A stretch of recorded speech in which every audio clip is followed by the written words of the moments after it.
Star Trek. The Next Generation's best movie had two surprising Voyager crossovers. When it comes to Star Trek, The Next Generation's leap to the big screen, opinions vary widely. While Star Trek Generations had the novelty of a Kirk-Picard team-up in Insurrection offered a more classic Trek moral dilemma, it was Star Trek First Contact that stood above the rest. Widely praised for its darker tone, thrilling time travel plot, and the return of the Borg as formidable villains, First Contact delivered a cinematic punch that few other Trek films matched. But beneath the phaser blasts and iconic lines, First Contact quietly set the stage for cross-franchise connections, specifically with Star Trek Voyager. In fact, the film featured two unexpected Voyager crossovers that tied the franchises together more deeply than fans may have realized at the time. These crossovers weren't just clever Easter eggs or brief cameos, they represented a narrative synergy that showed how Star Trek, even in its sprawling, multi-series complexity, was never afraid to weave its universe tightly together. First Contact didn't just elevate the Next Generation's cinematic presence. It gave Voyager fans thrilling validation that their show was part of the bigger picture, even from across the Delta Quadrant. First Contact was TNG's cinematic peak. Released in 1996, Star Trek First Contact saw the crew of the USS Enterprise E confront their most dangerous adversary yet, the Borg.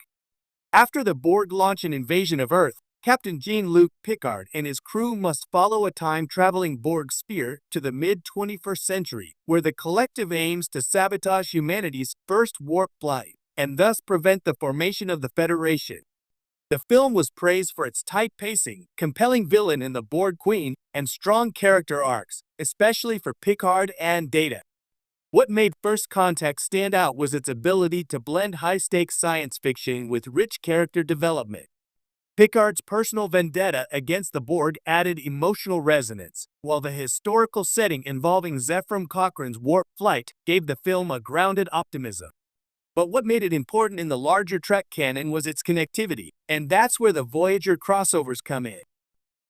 Voyager crossover #1. The EMH's unexpected appearance. The first major Voyager crossover in First Contact happened surprisingly early in the film, and it's played for both laughs and continuity. When the Borg board the Enterprise E, Dr. Beverly Crusher needs to evacuate sickbay.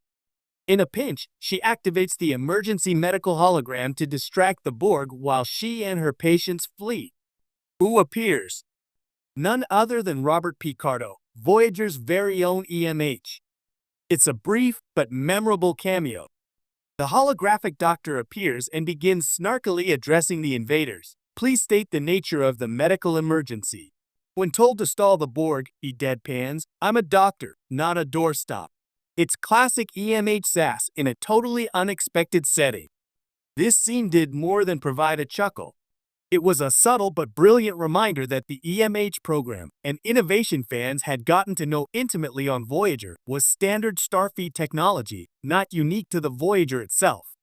While the character we see is not the same EMH, with the rich personal development from Voyager since Voyager's EMH had been modified and personalized over time, it was unmistakably the same model.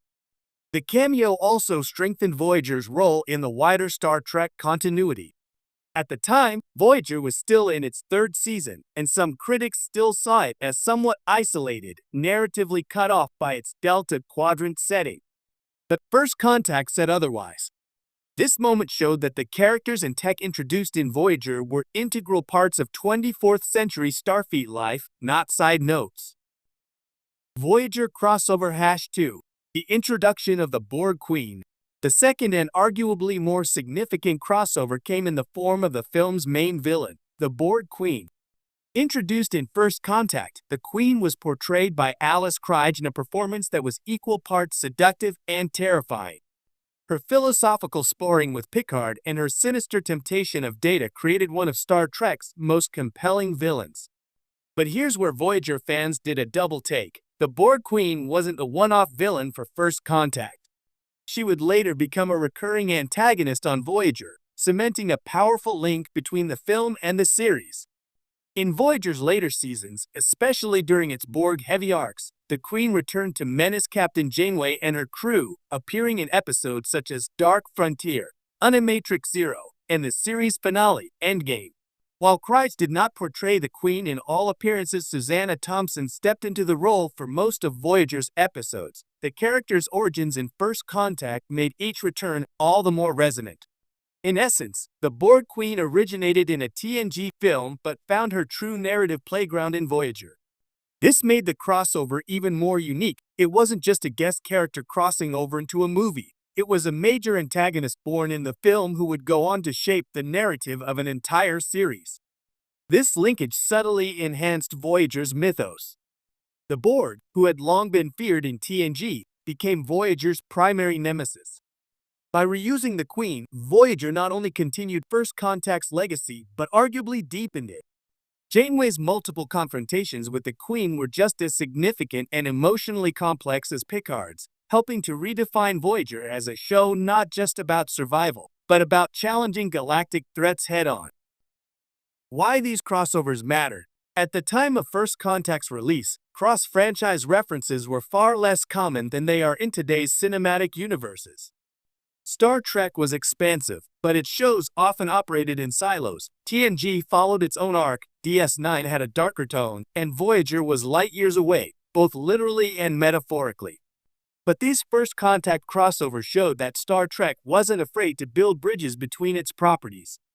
They weren't flashy cameos or shoehorned references. Both the EMH's cameo and the introduction of the Borg Queen fit organically within the film's story. They served the narrative while simultaneously rewarding loyal viewers who watched the shows week after week. For fans of Voyager, it was a revelation. At a time when Voyager struggled with its identity, being the first Trek show without regular access to the Alpha Quadrant, Starfleet, or even Klingons, it was comforting to know that its concepts were being validated on the big screen. Even more interestingly, the Queen's crossover trajectory ran opposite to the usual trend. Normally, characters appear in a TV show and are later brought to film. Here, First Contact did the reverse, creating a character who would leave a cinematic imprint and then become part of a TV show's ongoing mythology. Strengthening the shared universe. In hindsight, these crossovers also helped solidify Star Trek's shared universe, something that has become a defining feature of modern franchises like the MCU.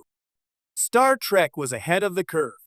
By having a Voyager-style EMH on the Enterprise E, and by introducing the Queen that Voyager would later adopt as a nemesis, First Contact showed that Star Trek didn't just have different shows running in parallel, it had a living, breathing continuity. This foresight paid dividends. It laid the groundwork for future inter-series connections, like Deep Space Nine's ties to TNG or the legacy character returns in Star Trek, Picard. It also set a creative precedent, showing that it was not only possible, but